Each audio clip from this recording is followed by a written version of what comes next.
नमस्कार दोस्तों, एजुकेशन 24 में आपका स्वागत है। दोस्तों, आज का वीडियो आप सभी के लिए बहुत ही खास होने वाला है, क्योंकि आज के इस वीडियो में मैं आपको बीए फर्स्ट ईयर के सेकेंड सेमेस्टर में आपका जो सब्जेक्ट है पॉलिटिकल साइंस यानी कि राजनीति विज्ञान, उसके अंदर कौन कौन से क्वेश्चन आने वाले हैं। इस वीडियो के अंदर मैं आपको आने वाले क्वेश्चन के बारे में बताऊँगा। सो आप इस वीडियो को स्किप किए बिना पूरा देखिएगा, ताकि आपको आने वाले क्वेश्चन के बारे में अच्छे से पता चल सके। और जितने भी स्टूडेंट बीए फर्स्ट ईयर के अंदर है, जिनका सेकेंड सेमेस्टर का एग्जाम होने वाला है, वो लोग कमेंट करके ज़रूर बताएं कि उनको नेक्स्ट वीडियो किस टॉपिक ऊपर चाहिए, यानी कि नेक्स्ट वीडियो उनको किस क्वेश्चन पेपर के ऊपर चाहिए, ताकि मैं उनके कमेंट के अनुसार वीडियो बना सकूं और जिन भी सब्जेक्ट का एग्जाम उनका होने वाला है उसके अनुसार मैं उनको क्वेश्चन पेपर दे सकूं। और दोस्तों, इस वीडियो के अंदर मैं आपको अति लघु उत्तरीय प्रश्न, लघु उत्तरीय प्रश्न और दीर्घ उत्तरीय प्रश्न, तीनों तरह के प्रश्नों के बारे में बताने वाला हूँ। तो वीडियो लंबा हो सकता है, वीडियो को ध्यान से देखिएगा और जो भी क्वेश्चन बताऊँगा उसको नोट करिएगा। तो आइए देर न करते हुए वीडियो को शुरू करते हैं और सबसे पहले अति लघु उत्तरीय प्रश्नों के बारे में जानते हैं। तो यहाँ पे अति लघु उत्तरीय प्रश्नों में पहले प्रश्न की बात की जाए तो यहाँ पे आपका पहला प्रश्न दिया हुआ है, राजनीति विज्ञान की अध्ययन पद्धतियों की विवेचना कीजिए। पहला क्वेश्चन कह रहा है जो राजनीति विज्ञान की अध्ययन पद्धति है, यहाँ पे आपको राजनीति विज्ञान की अध्ययन पद्धतियों की विवेचना करना है। अब अगले क्वेश्चन की बात की जाए तो यहाँ पे आपका दूसरा क्वेश्चन दिया हुआ है, राजनीतिक सिद्धांत में ऐतिहासिक दृष्टिकोण पर प्रकाश डालिए। दूसरा क्वेश्चन कह रहा है जो राजनीतिक सिद्धांत में ऐतिहासिक दृष्टिकोण है, यहाँ पे आपको राजनीतिक सिद्धांत में ऐतिहासिक दृष्टिकोण पर प्रकाश डालना है। अब अगले क्वेश्चन की बात की जाए तो यहाँ पे आपका तीसरा क्वेश्चन दिया हुआ है, मानकीय सिद्धांत या दृष्टिकोण से आप क्या समझते हैं। तीसरा क्वेश्चन कह रहा है जो मानकीय सिद्धांत होता है या जो दृष्टिकोण होता है, यहाँ पे आपको बताना है कि मानकीय सिद्धांत या दृष्टिकोण से आप क्या समझते हैं। अब अगले क्वेश्चन की बात की जाए तो यहाँ पे आपका चौथा क्वेश्चन दिया हुआ है, संप्रभुता के प्रकारों का संक्षिप्त वर्णन कीजिए। चौथा क्वेश्चन कह रहा है जो संप्रभुता है, यहाँ पे आपको संप्रभुता के प्रकारों का संक्षिप्त में वर्णन करना है। अब अगले क्वेश्चन की बात की जाए तो यहाँ पे आपका पांचवा क्वेश्चन दिया हुआ है, दंड के सिद्धांतों पर प्रकाश डालिए। पांचवा क्वेश्चन कह रहा है जो दंड है, यहाँ पे आपको दंड के सिद्धांत के बारे में बताना है, यानी कि दंड के सिद्धांतों पे आपको प्रकाश डालना है। अब अगले क्वेश्चन की बात की जाए तो यहाँ पे आपका छठा क्वेश्चन दिया हुआ है, लोकतांत्रिक व्यवस्था में राजनीतिक दायित्व की व्याख्या कीजिए। छठा क्वेश्चन कह रहा है जो लोकतांत्रिक व्यवस्था है, यहाँ पे आपको लोकतांत्रिक व्यवस्था में राजनीतिक दायित्व की व्याख्या करना है। अब अगले क्वेश्चन की बात की जाए तो यहाँ पे आपका सातवां क्वेश्चन दिया हुआ है, आदर्शवाद का अर्थ बतलाइए। सातवां क्वेश्चन कह रहा है जो आदर्शवाद है, यहाँ पे आपको आदर्शवाद का अर्थ बतलाना है। अब अगले क्वेश्चन की बात की जाए तो यहाँ पे आपका आठवां क्वेश्चन दिया हुआ है, वैश्वीकरण से आप क्या समझते हैं। आठवां क्वेश्चन कह रहा है कि वैश्वीकरण से आप क्या समझते हैं, यहाँ पे आपको वैश्वीकरण के बारे में बताना है। अब अगले क्वेश्चन की बात की जाए तो यहाँ पे आपका नवा क्वेश्चन दिया हुआ है, दुहरी कार्यपालिका से क्या तात्पर्य है। नवा क्वेश्चन कह रहा है कि दुहरी कार्यपालिका से क्या तात्पर्य है, यहाँ पे आपको दुहरी कार्यपालिका के बारे में बताना है कि दुहरी कार्यपालिका क्या होता है। अब अगले क्वेश्चन की बात की जाए तो यहाँ पे आपका 10वां क्वेश्चन दिया हुआ है, संविधान का वर्गीकरण कीजिए अथवा उसके प्रकारों पर प्रकाश डालिए। 10वां क्वेश्चन कह रहा है जो संविधान है, यहाँ पे आपको संविधान का वर्गीकरण करना है अथवा उसके प्रकारों पर प्रकाश डालना है, यानी कि जो संविधान है या तो आप संविधान का वर्गीकरण कीजिए अथवा उसके प्रकारों पर प्रकाश डालिए। अब अगले क्वेश्चन की बात की जाए तो यहाँ पे आपका 11वां क्वेश्चन दिया हुआ है, राजनीतिक दलों का वर्गीकरण कीजिए। 11वां क्वेश्चन कह रहा है जो राजनीतिक दल होते हैं, यहाँ पे आपको राजनीतिक दलों का वर्गीकरण करना है। अब अगले क्वेश्चन की बात की जाए तो यहाँ पे आपका 12वां क्वेश्चन दिया हुआ है, एकत्रित मतदान पद्धति और सीमित मतदान प्रणाली से क्या तात्पर्य है। 12वां क्वेश्चन कह रहा है जो एकत्रित मतदान पद्धति होता है और जो सीमित मतदान प्रणाली होता है, यहाँ पे आपको एकत्रित मतदान पद्धति और सीमित मतदान प्रणाली के बारे में बताना है। तो ये दोस्तों टोटल आपके 12 क्वेश्चन होंगे जो आपसे अति लघु उत्तरीय प्रश्न में पूछे जाएंगे। अब आगे हम लोग लघु उत्तरीय प्रश्नों के बारे में जानेंगे। तो यहाँ पे लघु उत्तरीय प्रश्नों में पहले प्रश्न की बात की जाए तो यहाँ पे आपका लघु उत्तरीय प्रश्नों में पहला प्रश्न दिया हुआ है, व्यवहारवाद तथा उत्तर व्यवहारवाद में अंतर बतलाइए। पहला क्वेश्चन कह रहा है जो व्यवहारवाद होता है तथा जो उत्तर व्यवहारवाद होता है, यहाँ पे आपको व्यवहारवाद तथा उत्तर व्यवहारवाद में अंतर बताना है। अब अगले क्वेश्चन की बात की जाए तो यहाँ पे आपका दूसरा क्वेश्चन दिया हुआ है, राज्य के अनिवार्य कार्यों का उल्लेख कीजिए। दूसरा क्वेश्चन कह रहा है जो राज्य के अनिवार्य कार्य होते हैं, यहाँ पे आपको राज्य के अनिवार्य कार्यों का उल्लेख करना है। अब अगले क्वेश्चन की बात की जाए तो यहाँ पे आपका तीसरा क्वेश्चन दिया हुआ है, न्याय से आप क्या समझते हैं, न्याय के विविध रूपों की व्याख्या कीजिए। तीसरा क्वेश्चन कह रहा है जो न्याय होता है, यहाँ पे आपको सबसे पहले न्याय के बारे में बताना है कि न्याय से आप क्या समझते हैं, उसके बाद आगे आपको न्याय के विविध रूपों की व्याख्या करना है।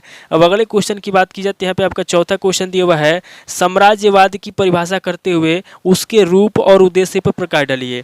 चौथा क्वेश्चन कह रहा है जो साम्राज्यवाद होता है, यहाँ पे आपको साम्राज्यवाद की परिभाषा देना है, उसके बाद आगे आपको साम्राज्यवाद के रूप बताना है और उसके उद्देश्य पर प्रकाश डालना है।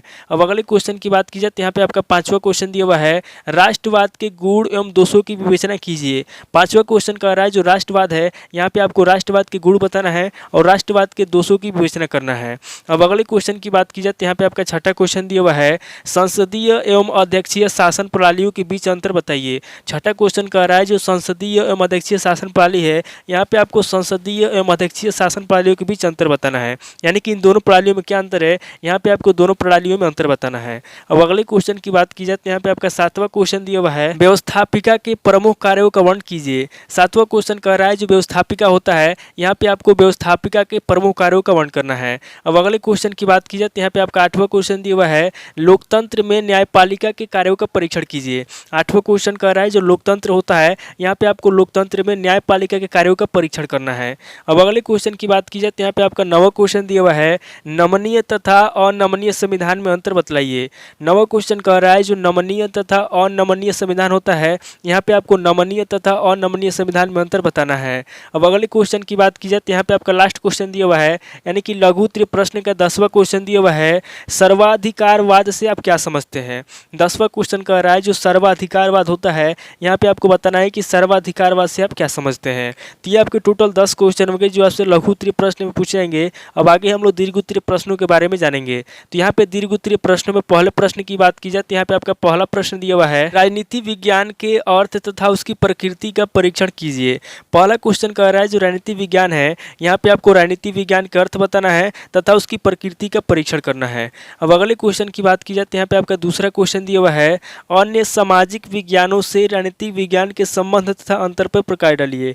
दूसरा क्वेश्चन कह रहा है जो अन्य सामाजिक विज्ञान है, यहाँ पे आपको अन्य सामाजिक विज्ञानों से राजनीति विज्ञान के संबंध के बारे में बताना है और उसके अंतर पर प्रकाश डालना है।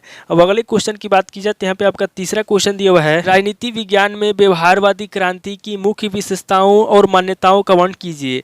तीसरा क्वेश्चन कह रहा है जो राजनीति विज्ञान है, यहाँ पे आपको राजनीति विज्ञान में व्यवहारवादी क्रांति की मुख्य विशेषताओं के बारे में बताना है और उसके मान्यताओं का वर्णन करना है। अब अगले क्वेश्चन की बात की जाए तो यहाँ पे आपका चौथा क्वेश्चन दिया हुआ है, राज्य की उत्पत्ति के सामाजिक समझौता सिद्धांत की आलोचनात्मक व्याख्या कीजिए। चौथा क्वेश्चन कह रहा है जो राज्य की उत्पत्ति के सामाजिक समझौता सिद्धांत है, यहाँ पे आपको राज्य की उत्पत्ति के सामाजिक समझौता सिद्धांत की आलोचना करना है, यानी कि उसकी जो भी कमियां हैं उसकी कमियों के बारे में बताना है। अब अगले क्वेश्चन की बात की जाए तो यहाँ पे आपका पांचवा क्वेश्चन दिया हुआ है, राज्य के कार्यों के संबंध में उदारवादी सिद्धांत का आलोचनात्मक परीक्षण कीजिए।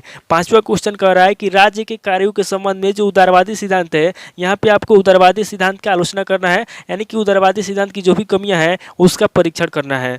अब अगले क्वेश्चन की बात की जाए तो यहाँ पे आपका छठा क्वेश्चन दिया हुआ है, राज्य के कार्य संबंधी लोक कल्याणकारी सिद्धांत की व्याख्या कीजिए। छठा क्वेश्चन कह रहा है जो राज्य के कार्य संबंधी लोक कल्याणी सिद्धांत होता है, यहाँ पे आपको राज्य के कार्य संबंधी लोक कल्याणकारी सिद्धांत की व्याख्या करना है। अब अगले क्वेश्चन की बात की जाए तो यहाँ पे आपका सातवां क्वेश्चन दिया हुआ है, ऑस्टिन के संप्रभुता सिद्धांत को स्पष्ट कीजिए। सातवां क्वेश्चन कह रहा है जो ऑस्टिन होता है, यहाँ पे आपको ऑस्टिन के संप्रभुता सिद्धांत को स्पष्ट करना है। अब अगले क्वेश्चन की बात की जाए तो यहाँ पे आपका आठवां क्वेश्चन दिया हुआ है, बहुलवाद का क्या अर्थ है, बहुलवाद का आलोचनात्मक मूल्यांकन कीजिए। आठवां क्वेश्चन कह रहा है कि बहुलवाद का क्या अर्थ होता है, यहाँ पे आपको सबसे पहले बहुलवाद के बारे में बताना है, उसके बाद आगे आपको बहुलवाद का आलोचना करना है, यानी कि बहुलवाद की जो भी कमियां हैं उसकी कमियों का मूल्यांकन करना है। अब अगले क्वेश्चन की बात की जाए तो यहाँ पे आपका नवा क्वेश्चन दिया हुआ है, अधिकार के अर्थ एवं महत्व की विवेचना कीजिए। नवा क्वेश्चन कह रहा है जो अधिकार है, यहाँ पे आपको अधिकार के अर्थ के बारे में बताना है और अधिकार के महत्व की विवेचना करना है। अब अगले क्वेश्चन की बात की जाए तो यहाँ पे आपका 10वां क्वेश्चन दिया हुआ है, समाजवाद की अवधारणा स्पष्ट करते हुए उसकी प्रकृति या उसकी विशेषताओं की विवेचना कीजिए। 10वां क्वेश्चन कह रहा है जो समाजवाद है, यहाँ पे आपको सबसे पहले समाजवाद की अवधारणा स्पष्ट करना है और समाजवाद की अवधारणा स्पष्ट करते हुए उसकी प्रकृति या उसकी विशेषताओं की विवेचना करना है। अब अगले क्वेश्चन की बात की जाए तो यहाँ पे आपका 11वां क्वेश्चन दिया हुआ है, भारत में महिला संगठनों पर एक संक्षिप्त टिप्पणी लिखिए। 11वां क्वेश्चन कह रहा है जो महिला संगठन है, यहाँ पे आपको भारत में महिला संगठन पर क्या करना है, एक संक्षिप्त में टिप्पणी लिखना है। अब अगले क्वेश्चन की बात की जाए तो यहाँ पे आपका 12वां क्वेश्चन दिया हुआ है और दीर्घ उत्तरीय प्रश्न का लास्ट क्वेश्चन दिया हुआ है, राजनीतिक दल के उद्देश्य एवं प्रकार की विवेचना कीजिए। 12वां क्वेश्चन कह रहा है जो राजनीतिक दल होता है, यहाँ पे आपको राजनीतिक दल के उद्देश्य बताना है और राजनीतिक दल के प्रकार की विवेचना करना है। तो ये टोटल आपके 12 क्वेश्चन होंगे जो आपसे दीर्घ उत्तरीय प्रश्न पूछे जाएंगे। तो इस वीडियो के अंदर मैंने आपको लघु उत्तरीय प्रश्न, दीर्घ उत्तरीय प्रश्न और अति लघु उत्तरीय प्रश्न के बारे में बता दिया। आप इन सभी प्रश्नों को नोट कर लीजिए और किसी किताब से सीरीज से मिलाकर के याद कर लीजिए। तो दोस्तों आज इस वीडियो को मैं पे स्किप करता हूँ और मिलता हूँ आपसे नेक्स्ट वीडियो में। अगर आपको वीडियो अच्छा लगा तो वीडियो को लाइक कीजिए, शेयर कीजिए और कमेंट करके बताइए कि आपको नेक्स्ट वीडियो किस टॉपिक ऊपर चाहिए। थैंक यू दोस्तों।